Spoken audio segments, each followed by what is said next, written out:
Hey everyone, welcome back to some more War Thunder Ground Forces, and today I've actually gone ahead and recorded a battle as I was playing it, so you don't get any of those weird visual glitches, and you actually get to see the whole heads-up display.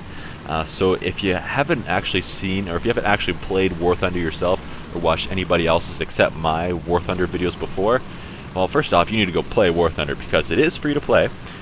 warthunder.com, not difficult, but we can get a good idea of what the game actually looks like now. You can see the grass when it's not a replay file. As I'm driving along, kind of falls down as my tracks hit it. You'll see little bushes, they all get knocked over. You can see the nice sun glare and everything. You can see I actually have a mini-map. I have a damage indicator in the bottom left corner for my tank, as well as my speedometer and all that up in the top left corner. And you can see along the bottom center there, I have some artillery on this thing. So, again, I'm not going to ramble on forever because I assume a lot of you actually have played War Thunder and know the in and outs even better than I do, because I'm not that experienced when it comes to it. In fact, at this time, the T-50 was actually my highest research vehicle since the game went into, I guess it's called open beta now, rather than the closed beta that it was previously in. However, this is the technique I usually like to use, and it's worked well for me every single time I've used it so far, and you're going to see why very soon. But compared to World of Tanks here, you're going to see these worlds the maps are huge, and they're a lot more spread out. There's less vehicles on this map too, so things are a little bit different. It's going for a different feel. It's going for a little bit more of a realistic feel than World of Tanks is. You could say it's less arcadey than World of Tanks, but just, you know, keep an eye out for the little details because they're nice.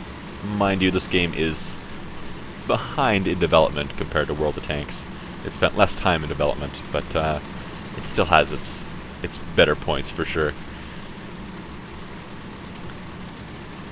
Now, as again I've stated in the past, you can't really say one is better than the other because they are completely different games. They're of a similar genre, but they're about tanks and shooting other tanks, but that's about where the similarities end. So let's push on a little more. You're going to find what comes up just slightly to my left and ahead. You can see the enemy markers start to appear. Yes, there is actually over-target markers. This is a realistic game mode too, by the way, if anybody was wondering. So I'm going to come over the hill. I'm kind of surprised that none of the enemies have tried to come after me yet. Although, at this point in the game, I had actually looked at the players list, and there is a lot of aircraft in it, it seems. At least on my team. I can't really tell what's on the enemy team, but so I called in artillery on the enemy vehicles over there. Those are just AI vehicles. They're kind of sitting there as, I don't know, I want to say bonus experience, but they don't give any kind of significant experience. You have to see how I have to aim my shots above the target.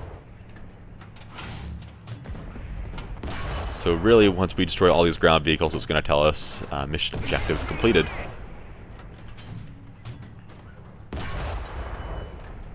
I'm picking most of them off, just a couple left now. Oh, that one went a little bit low. There we go. Now, mission objective completed. Yay, English. Alright, so you're going to see as I move up a couple more targets appear, and I am going to stop and take those out too, just because I can. And nope, too high. A little bit lower. There we go. Got him. And I can see there's another one there. He doesn't have an over-target marker. Same thing, right? No. But we are going to be able to hit him. Alright, last shot, and then I give up. Nope. Okay, now I give up after this one. There we go. I was starting to get a little fed up with how much I was missing. But as you can see, this thing does hold quite a bit of ammunition. I still have over 130 rounds left. So really, you can run out of ammo, and I certainly have before, but usually when that happens, it's when you've gotten yourself half a dozen player kills and everything, and you've just done a lot of shooting at stuff. And you'll find that when you run into player vehicles, which I haven't really run into a lot of in this map, in this game, but then it does start to take quite a few shots to take him down sometimes, and you'll find that you are actually exchanging fire with enemy vehicles, which I'm not right now. Well, I'm not taking fire in return. But you'll find that your vehicle starts taking all kinds of damage, and you know, it becomes very slow-paced combat all of a sudden. Alright, aircraft. Hitting aircraft is very difficult unless they're flying directly at you. They do have the aim assist marker, but again, if they adjust their course at all, and even the slightest, then even your most perfectly aimed shots are not likely going to hit.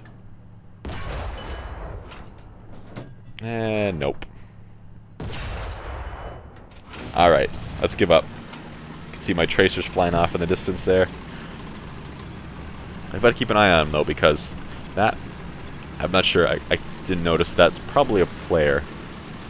Actually, I think all the aircraft are players in this game mode. But I do need to watch out, because if he decides he's going to do a strafing run on me, then he could do some serious damage.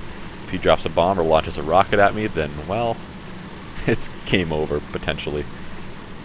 Let's move on up. You can see on the mini-map there, moving towards the icon on the mini-map, which is the enemy spawn point. Now, there could be some enemy players spawning in there, but again, it doesn't seem like there's really any kind of ground forces, which is weird, but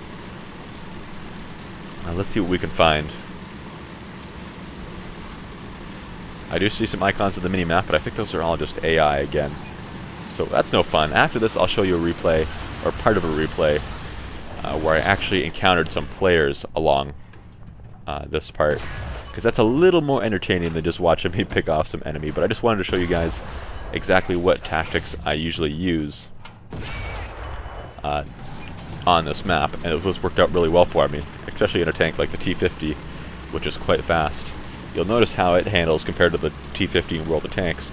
World of Tanks, T-50 has a scouting it's a scout tank, basically, and it's really agile. The turret turns around super fast. Look how slow the turret moves on this thing when you see me try to traverse it.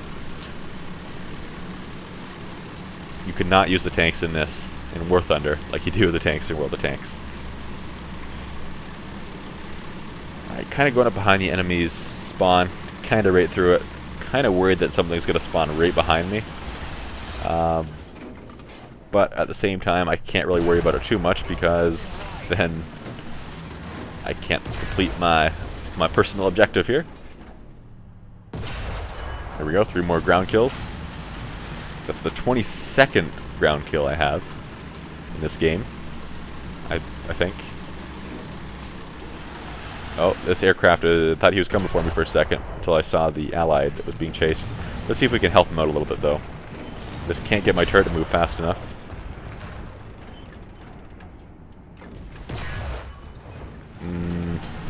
It's not easy, though. Towards the end of this, you'll see a little more my tank versus aircraft kind of combat. Alright, now, here comes some trouble. There is some more ground units there. What a surprise.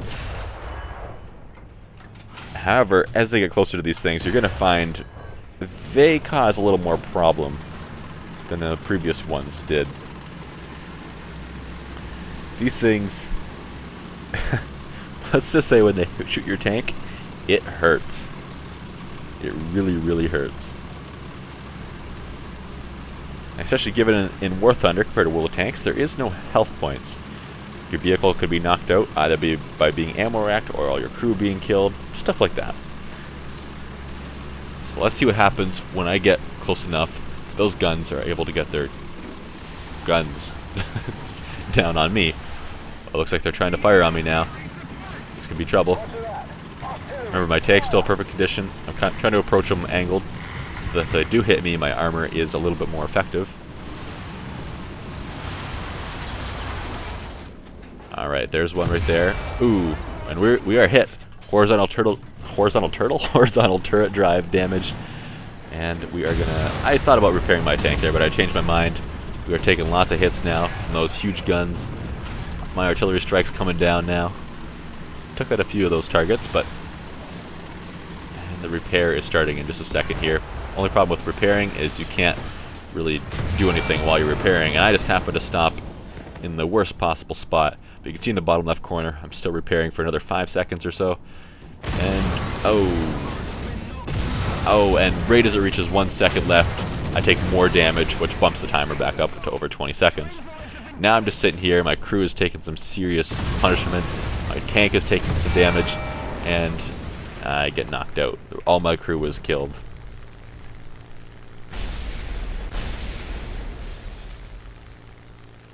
Alright, those self-propelled guns, they hurt. So we're going to spawn in our second vehicle. We got 2 lives in this vehicle in realistic battle types.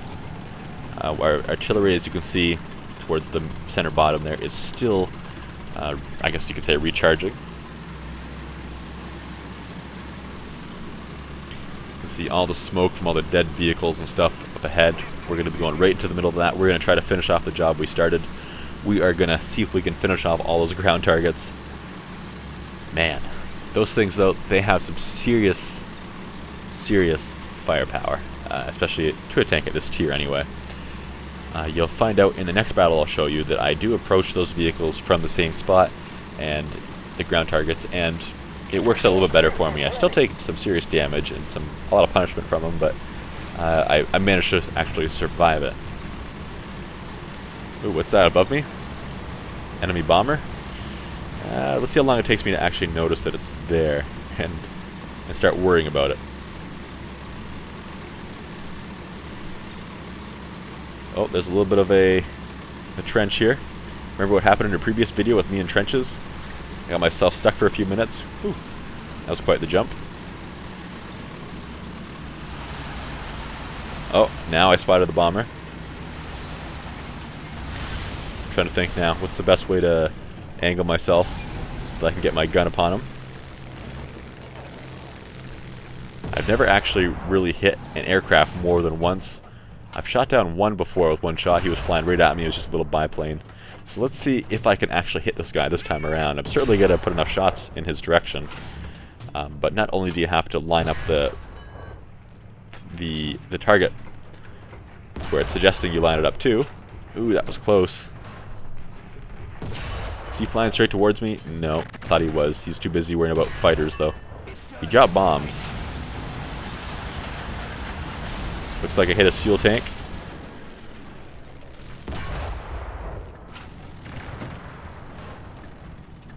Come on, hit him again.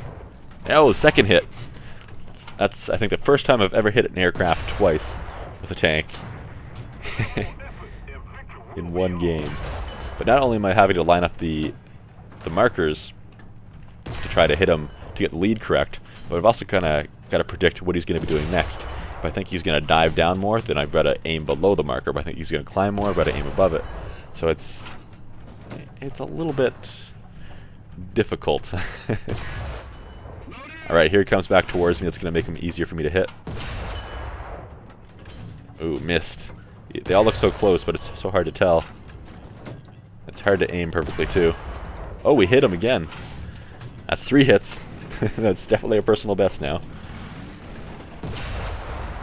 Come on, hit him again. Blow his wing off or something.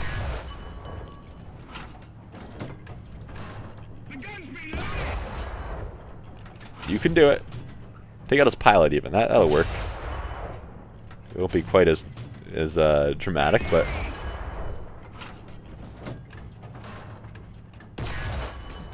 oh, it looks like he's crashing. Yep, he's down. I guess we'll have to live with the amount of hits we got on him. That's it for that battle, though. For this next battle, I'm going to show you the other battle I was talking about a little bit earlier, where I actually encountered some players, because that's more exciting. You're going to see up ahead an enemy vehicle just kind of spawned in on the horizon. We're going to aim up on it. This is actually a player-driven vehicle. It looks like it's not a very well armored one, but that won't stop us from hitting it. Now he's looking at us. Now I think those shells are actually flying through his tank and bouncing off the ground. I think that's a something up the replay, or else my shell is actually completely penetrating him. But it is doing damage. You'll see this battle is from an actual, like a battle replay, so we are missing some of the heads-up display, but we'll just have to live with that. Putting more rounds into him, taking a few in return. but really just taking suspension and track damage. I'm not sure if at this point in the game my vehicle is actually already damaged or not. I wasn't sure if I actually encountered a vehicle earlier. I didn't see one, but I kind of remember there being one. Oh, and there's a threat. You can see how I left my vehicle angled. I'm going to aim right beside the turret. It's hard to tell exactly what the best part of these tanks is to aim at. You can see he has his hull angled, and the lower plate is only a weak spot in World of Tanks. That's not a War Thunder thing, too. That's not a real life thing. Although we are lower than him, so that lower plate might be a good idea. So right now I'm just kind of shooting him in random places, trying to figure out the best place, the most effective place to shoot him. And if I actually do damage when I hit him, then I fire again. You know, taking hits from several sides now. I'm thinking, oh no, I'm in trouble. One of these shots is going to knock out my crew or destroy my ammo rack or something. But I'm really not taking any significant damage, especially from that guy at that distance. It's just not doing anything. The T-50 in War Thunder is actually a relatively well-armored vehicle. It's not what you expect after you played the T-50 in World of Tanks. They have basically the same armor values.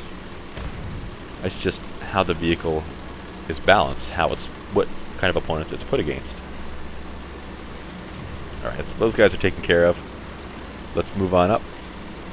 See what else we can find. Again, this is about the area where the enemy spawn is, hence why there was a vehicle spawning here. And here's those same AI we took out in the last battle. That one missed. Oh. Yeah, you can't see him through there very well, but he's there. Just take my word for it. Alright. More vehicles destroyed. Now we're going to do the typical moving up. That's an ally to my left, by the way, and the T-28. We're going to move up to the targets that last game had killed me, and we're going to take care of them. Alright, there's something there to shoot at. Maybe not? Nope. Alright, moving on. Not sure what I was thinking in that part of the battle. I might have been trying to repair my tank or something, or seeing if it needed to be repaired before I approached the big guns up here. But whenever I did, apparently I changed my mind. Maybe I was just distracted, who knows. Now as we approach the enemy, we're going to decide, well, we've got to shoot at him. Let's shoot at him. There we go. There's one down, two down, and here comes the third. Alright, three down. Let's move on up a little closer. Let's hopefully this time around not take a ton of hits from him, but we're going to see what happens. I think about this point is when they started trying to shoot at me last time. Maybe a little bit closer. Try a shot on the move. That's even more difficult than it is in World of Tanks. Alright, looks like there's a... Yep. Here they come. Loader wounded. Commander wounded. Looks like a few more of the AI are actually damaged this time. That gun is pointing itself right at me. Yep. See it? He's hitting me. Horizontal turret drive damaged. Looks like the guns decided to shoot at something else, though, or else lost me for some reason. Yep, he was looking at the T-28. Let's push on up. I had a little bit of help this time, too, but there's still some big guns doing some damage to me. Calling in more artillery there. Ooh, taking more hits. Trying to use the dead vehicles as cover doesn't really work because shells fly right through dead vehicles. Just like they weren't there. You can drive into them, but shells, not so much. And you can see artillery came in, took out a lot more of the enemy vehicles. So really, there was a lot less there to hurt me this time around than there was previously. So I think in the future what I might have to do, after seeing these, is maybe wait for artillery to become available a second time and drop it on these vehicles twice before I actually move up closer to it, or else I'm just going to get annihilated again. Now you can see the damage my vehicle's taken. I don't think they actually had penetration marks and ricochet marks on tanks previously, but that was a relatively recent update to the game that added that, I think. I could be wrong on that, but I absolutely love looking at where my tank's been shot. It's a great way in World of Tanks that I always used to see where the weak spots on your tank are. And if you look and you see that everybody's been shooting at your lower plate and penetrating, and everybody else who's been shooting at your upper plate and been bouncing, well then you know that you need to be in a hull down location. But anyway, that's it for today. Nothing else really happens, so I will see you next time. Hope you enjoyed. Bye-bye.